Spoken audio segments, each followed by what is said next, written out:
Okay, can you hear me now? Okay. All right. So this is, I'm going to go through this pretty quickly, but this is what I try to diagram when I get to know a couple and I've done an assessment. I really try to understand who's the pursuer, who's the withdrawer, and I really try to break down emotionally and behaviorally what's going on. What are their perceptions of what's going on with their partner? What do they begin to think about their partner? What meaning do they make about themselves? Because that all happens simultaneously when this is going on in their negative cycle. So we have in this example Anna and Georgios. This is a fictional couple. Anna in this particular situation is the pursuer, and Georgios is the withdrawer or avoiding.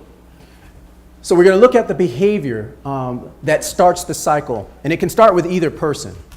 Okay, because it's a big loop, as you can see. It just kind of keeps going. And that's that negative feedback loop that I was talking about before. It's an emotional as well as behavioral dance that they do, and they get stuck in it. Okay? And so the behavior of Anna is that she's, as the pursuer, complains, criticizes, pouts, at times shuts down, and pushes him away. Because she's doing that pursuing. If he's not there, then sometimes she'll just pout, shut down, and just say, you know what, forget it, and push him away.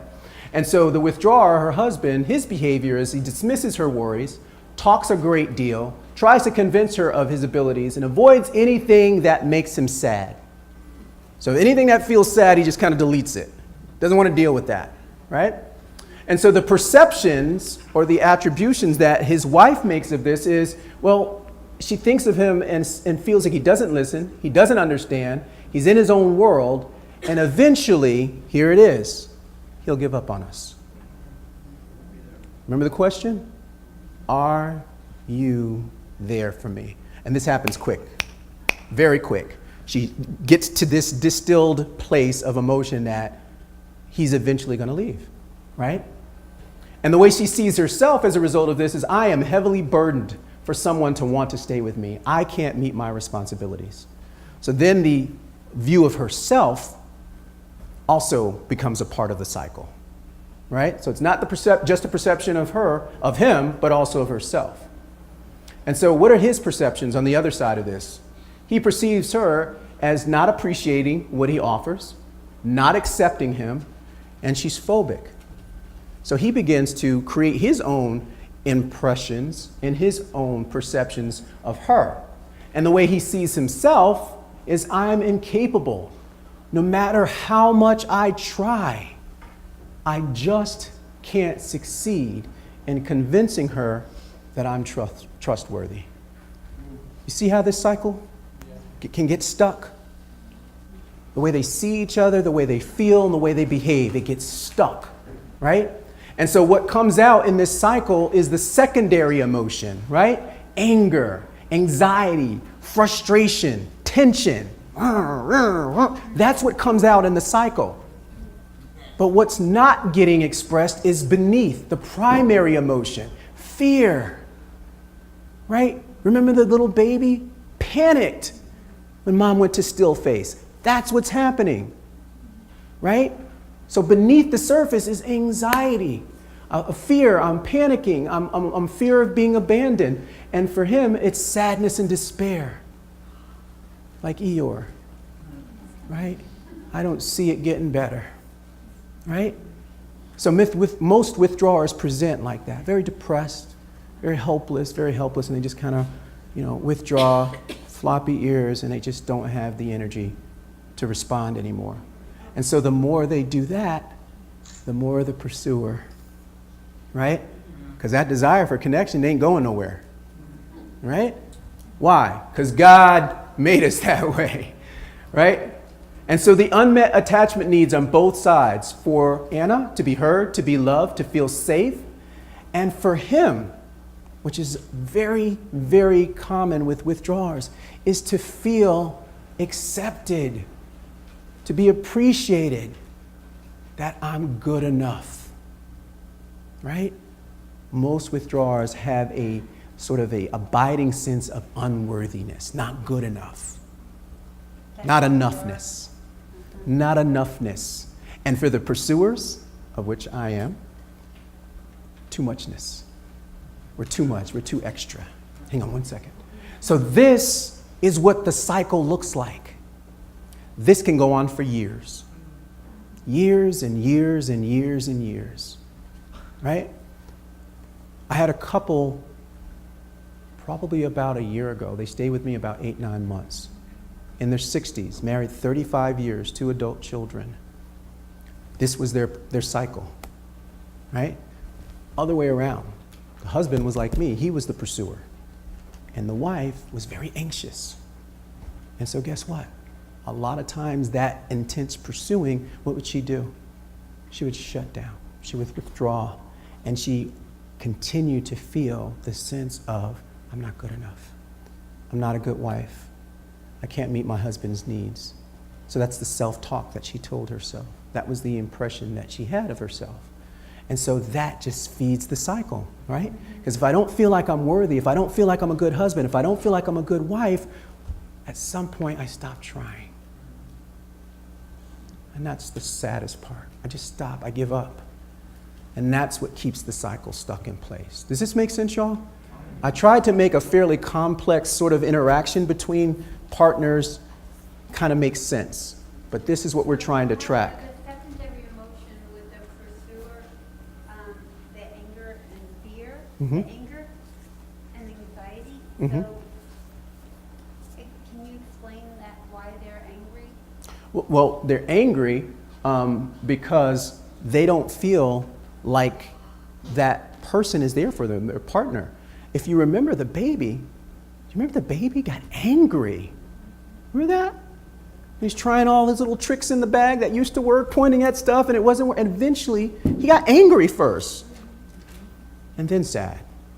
So that's not uncommon, not an uncommon emotional reaction to a cutoff. It makes sense. This person is so important to you. Who else do I have? I pushed all my chips to the middle of the table and said, I'm cashing all of it in on you, putting all my eggs in this one basket. Right? And as Christians, we get that. Right? One wife, one husband for life. We cash in all the chips, right? That's it. Yeah. Yeah. Well, we can have anger. God says it's okay to be angry, right? It's just what we do with it. Anger, healthy anger, not Yeah. be angry. But is there? Yeah. This applies. This happens, and I know this happens. Yeah. This is what destroys relationships. Mm-hmm. You know, men are from Venus. Yeah. Women are from Venus, and men are from Mars. Mm-hmm. Well, the thing is, if somebody's with you for the wrong reasons, Mm-hmm. you can, a woman can still, Hannah could still feel those things if that man is with her for the wrong reasons. And she Mhm. might not be angry, but Mhm. she could be sad for him because he doesn't know how to meet her needs because he isn't there for himself first. You have to be there. Mhm. You have to be the person for you Mhm. that God intended you to be in order to be fulfilled for somebody else. How can you And be yeah, in an ideal situation, I would agree with you, Donna. But a lot of us did not get that modeling, didn't get that nurturing. Can we run from somebody that doesn't know how to love and we might, you know? Now, that's a hard question to answer because I don't think everyone presents in such a way that you just take off running from them because they're so. with you for the wrong reasons, I'm saying. If they're there for you, for your sex and your body, Yeah. you should run from that person, right? I mean, you can't help somebody if they're lustful or if they're, I mean, did you ever reach somebody that was, did anybody that you know of? I only know of one. I Mhm. heard it on the Christian radio Mhm. station. That was a sociopath or, Mhm. what do you call it? I said it before. Mm-hmm. I'm not sure. Narcissist. Yeah. Thing. Did you ever reach somebody to know, like, how to show them what love is? Because a narcissist does not know love. Yeah, and I think again. We should run from somebody. Well, one of the things. For wrong reasons. One of the things that I've tried to embrace more and more as I develop and grow as a Christian and as a Christian counselor, and this is very much the foundation of EFT, is not pathologizing people, not labeling people. And so that's something that's really, really important, because at the end of the day, those individuals are doing the best that they can with what they've had. And so, If you have an illness, you want to Yeah. know what that Yeah. I had an illness for 25 years. Yeah. And the doctor said, I'm the doctor, I'll tell you what's wrong with you. Mhm. And he never did, but he wanted to write me prescriptions and send me to a psychiatrist. I said, look, Right. I want to know what I have. I don't want your prescriptions. That ain't going to help me. Right. You're giving me something that you're treating me with something. You don't even know what I have. Right. So why would I want to? I want to be labeled. I want to know what my illness was. It was endometriosis. Yeah. Okay, they used to put women in assailant asylums for that. Yeah. And the men But couldn't do that. 'cause I they do were- understand where you're kind of You know making what the, I'm saying? yeah, I do, but it's a little bit different, I believe, when You need you're to get to the bottom of it.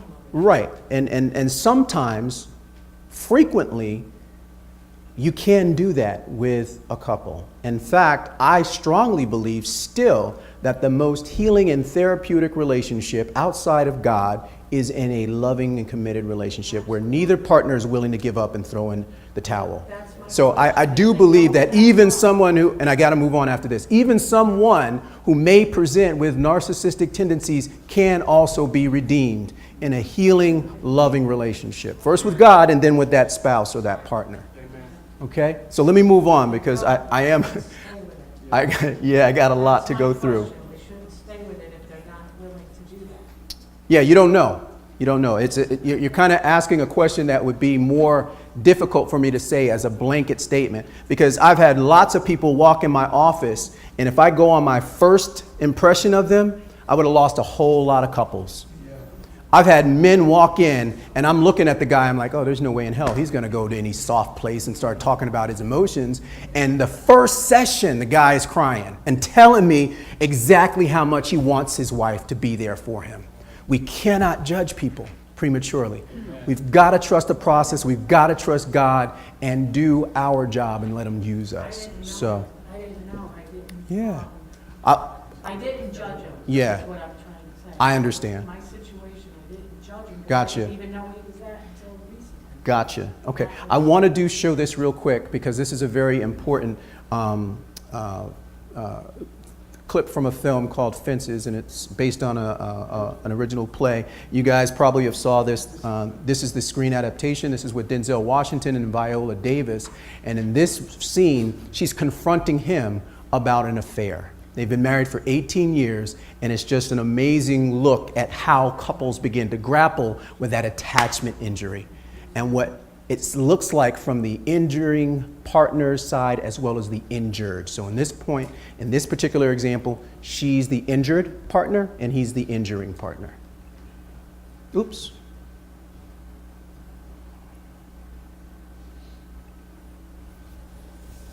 Go on, we ain't talking about baseball.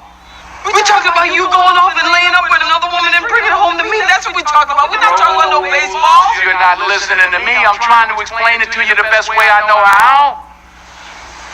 It's not easy for me to admit that I've been standing in the same place for 18 years. Well, I've been standing with you. I've been right here with you, Troy. I got a life too. I gave 18 years of my life to stand in the same spot as you. Don't you think I ever wanted other things? Don't you think I had dreams and hopes? What about my life? What about me? Don't you think it ever crossed my mind to want to know other men that I wanted to lay up somewhere and forget about my responsibilities? That I wanted someone to make me laugh so I could feel good. You're not the only one who's got wants and needs, but I held on to you, Troy. I took all my feelings, my wants and needs and dreams, and I buried them inside you. I planted a seed and watched it prayed over. I planted myself inside you and waited to bloom.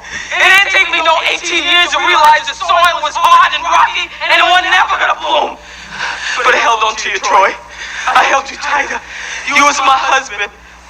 I owed you everything I had, every part of me I could find to give you. And upstairs in that bedroom with the darkness falling in on me, I gave everything I had, trying to erase the doubt that you wasn't the finest man in the world, and wherever you was going, I was going to be there with you because you was my husband. Because that's the only way I was going to survive as your wife. You're always talking about what you give and what you don't have to give. But you take too, Troy. You take. And don't even know nobody's giving. I take and don't give. Troy, You say I take and don't Troy, you hurt my eye. No. Everything I got, don't you tell that lie. Troy, Don't you tell that lie on me. Troy, you hurt me.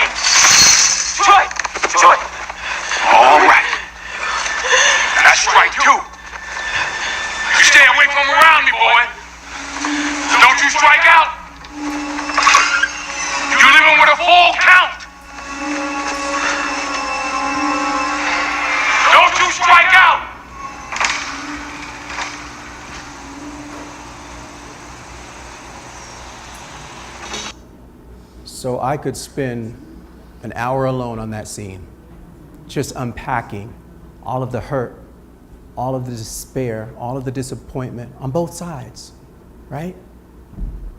Right? But Viola Davis, just crying and pouring out her heart to him. I buried my hopes and my needs in you. That's attachment. That's attachment. No matter how hard it got, no matter how many shortcomings I felt you had, I buried all of those hopes and needs and desires in you. Like I said, pushed all the chips onto the table, and it's you. That's why it hurts so much. That's why it hurts so much. It is one of the most deepest cuts and attachment injuries that a person can experience. And so I wanted to show that because it's just a powerful representation of what happens when people get stuck in their negative Excited to have you here. My number one video ever Sorry of about all that, time guys. was how men test women. And I got Okay, good. All right. And so a lot of Dandy. times, angry comments of men are manipulative. Why are they testing women? Ignore those This men. is a And joke, yet, right? I actually think that testing is All right. important. I think So that what- men test women, I test Are you women. kidding I have me? brought in two of the most world-renowned dating coaches. Now Yeah, listen, it's, I was the CEO of the world's largest okay, no laughing at me. Trying to do the best I can up here. All right, so one of the other keys that I wanted to really illuminate from that scene is that this is something that builds over years and years and years. And if it's unchecked, just like any type of other disease, what happens? Eventually something could die. And this is the death of a relationship, right? So forgiveness and attachment injuries. As I said before, the vast majority of my couples are there because there has been an attachment injury, oftentimes infidelity of all types. And so I remind myself and I remind my Christian clients of scriptures like Micah 7:18. Who is a God like you, who pardons sin and forgives the transgression of the remnant of his inheritance? You do not stay angry forever, but delight to show mercy. And what I remind myself and remind my Christian clients is that we take our example from God the Father in Christ. And we know that because in Ephesians 4:31 it says, get rid of all bitterness, rage and anger, brawling and slander, along with every form of malice. And 32, be kind and compassionate to one another, doing what, y'all? Let's read it together. Forgiving each other, just as in Christ God, you guys know how it ends, forgave you. Okay? Attachment injury is defined real quick. An attachment injury occurs when one partner violates the expectation that the other will offer comfort and caring in a time of danger or distress. When that doesn't happen, you break a sacred contract. That's why it hurts so much, right? This incident becomes a clinically recurring theme and creates an impasse that blocks the relationship from repairing in therapy. I see it all the time. The affair was 20 years ago. She's never healed from it, never quite forgave him. And in every argument, it comes up again because she never felt safe, secure that she was the one ever again. It completely changed the way that she saw the relationship, right? An attachment injury is characterized by an abandonment or by a betrayal of trust during a critical moment of need, and it shatters the attachment bond. The injurious incident defines the relationship as insecure and maintains relationship distress because it is continually used as a standard for dependency or dependability of the offending partner. So at one point, you may have got the benefit of the doubt, right?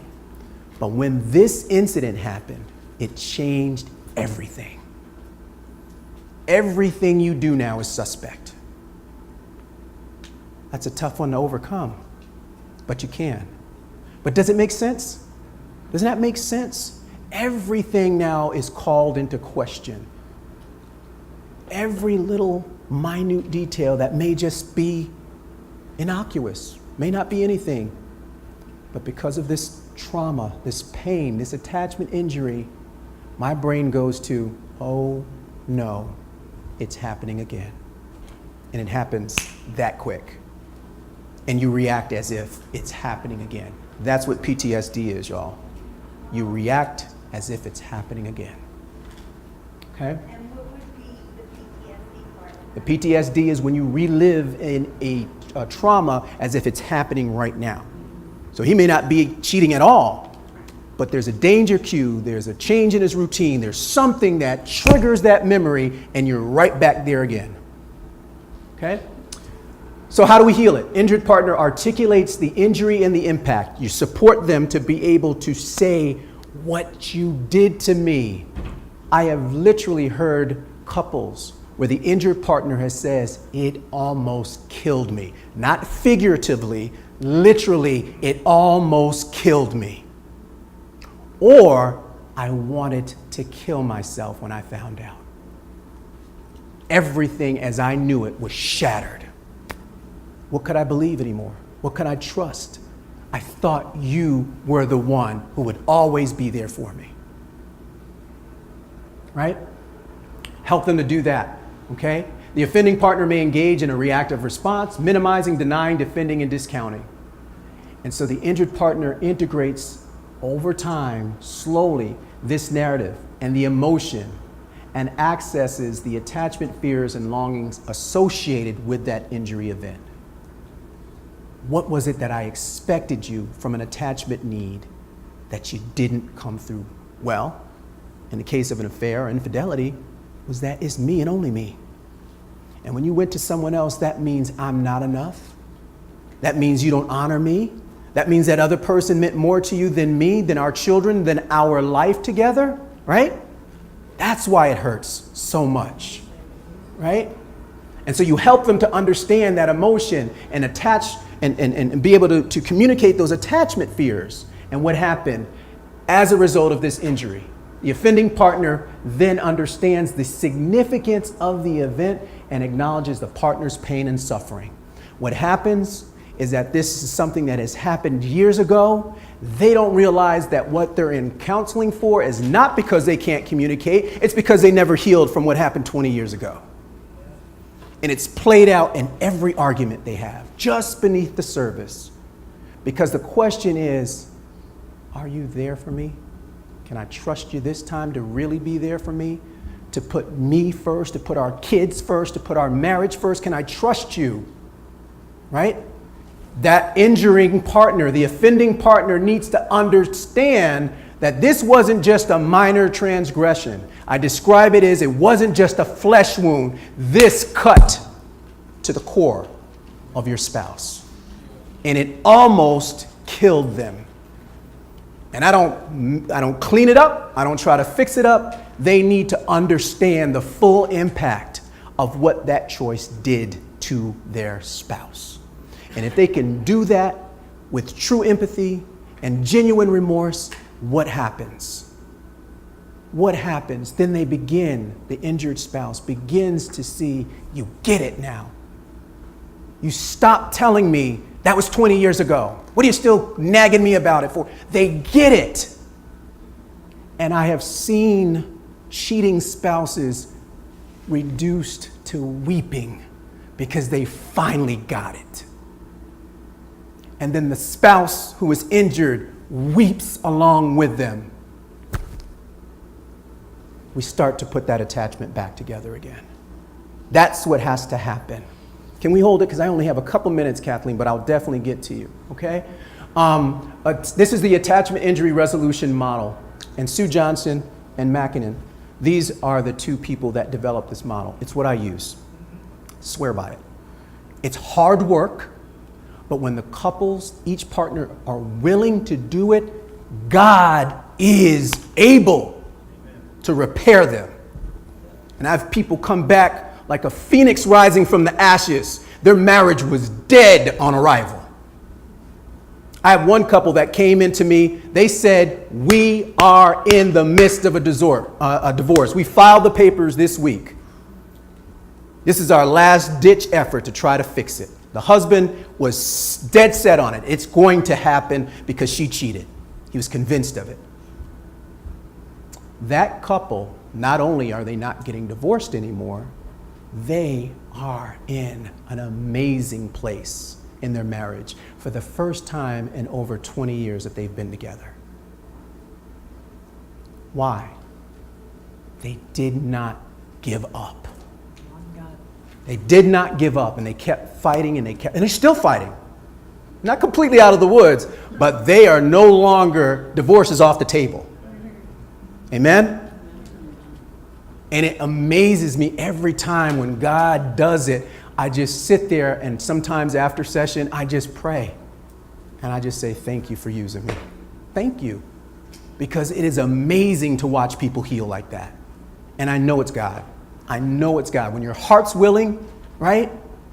And for this stone-walled partner for so long because he feels so horrible that the person he loves the most or the person she loves the most is the one whose heart you stuck the knife into.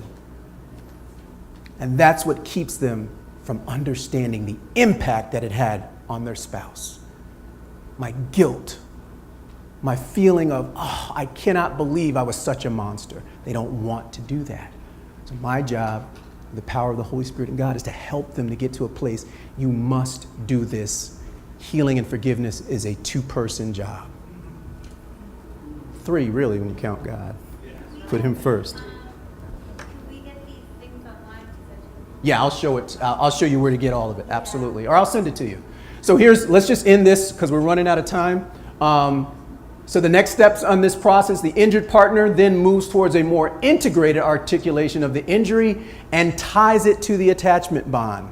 This was not just about you thinking she's younger, pretty, or whatever. This is about what I meant to you and what we had together, right? And this is the offending partner's time to empathetically engage, acknowledge the responsibility, and as I said before, express empathy, regret, and genuine remorse.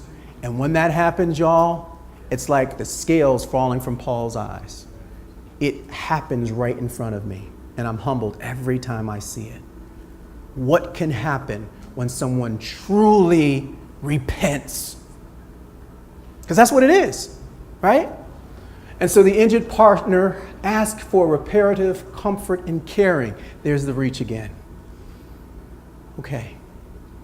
Because the very one that caused the hurt is the source of the healing. So they reach again. They reach again. It's not easy, but they reach again. And then we continue to have these conversations. And over weeks and months, we begin to understand and dissect what happened so that it could even become a situation in their marriage that this could happen. We go back and we look at all the things that happened that led up to that relationship, having this significant betrayal happen. And almost always they look at each other and go, oh my goodness, I had no idea you were feeling that way. I had no idea your mother's death affected you that way. Why didn't you come talk to me? Why didn't you tell me that you were suffering so much? Because the attachment was not there. So they turned elsewhere, right? Bonding event is what happens here, and this is the antidote to the traumatic experience. And now the relationship is once again redefined as safe. Okay? So that's where I'm going to have to leave off. I'm not going to go into any of this stuff anymore, but I do want to play one last video for you guys. And I got all kinds of stuff in here that I liked, but I'm not going to do that. Say that again? Tomorrow morning. We can pick up that. Okay. Where is it? So this is a wonderful little a cappella duet that I thought was a wonderful way to kind of close out the sessions today, that talks about, I don't care what's happening. I'm with you. We're going to walk this road together. Whatever life throws at us, you got me and I got you. We're going to walk this together. And this is, yeah. And this is what it sounds like with Brian and Ellie. Well, it looks like it might be a hard road. I'm gonna walk it with you. And the road might have a heavy load. I can carry some too. I can carry some I will lift too. you up when they push you down. I will raise my voice and stand my ground. Like it might Be a Hard road, but I'm gonna walk it with you. and it looks like it might be a long night. But I ain't going nowhere. I ain't going nowhere. And I know it's gonna be a hard fight. But I will stay right here. I will shine a light in the darkest hour. I will face the man in the tallest tower. Well, it looks like it might be a long night, but I ain't going nowhere. I will work. I will fight. Work and fight. I will strive in the name of love. I will speak. I will shout. I will sing it to the skies above. Well, it looks like it might be a perilous time, but I will Perilous follow night. your lead. And I know it might be a long time until the last one of us is free. But I will hold on tight, stay by your side. I will be with you for this whole damn ride. Well, it looks like it might be a perilous time, but I will follow your lead. Well, it looks like it might be a hard road, but I'm gonna walk it with you. And you know you might have a heavy load, but I can carry some too. I will lift you up when they push you down. I will raise my voice, stand my ground. Well, it looks like it might be a hard road, but I'm gonna walk it with you. That's right. I'm gonna walk it with you. I'm gonna walk it with you.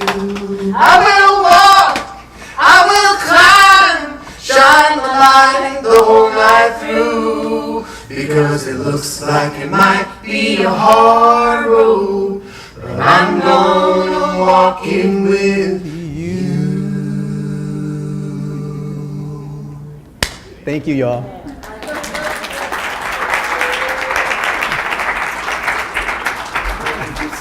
Yes, sir.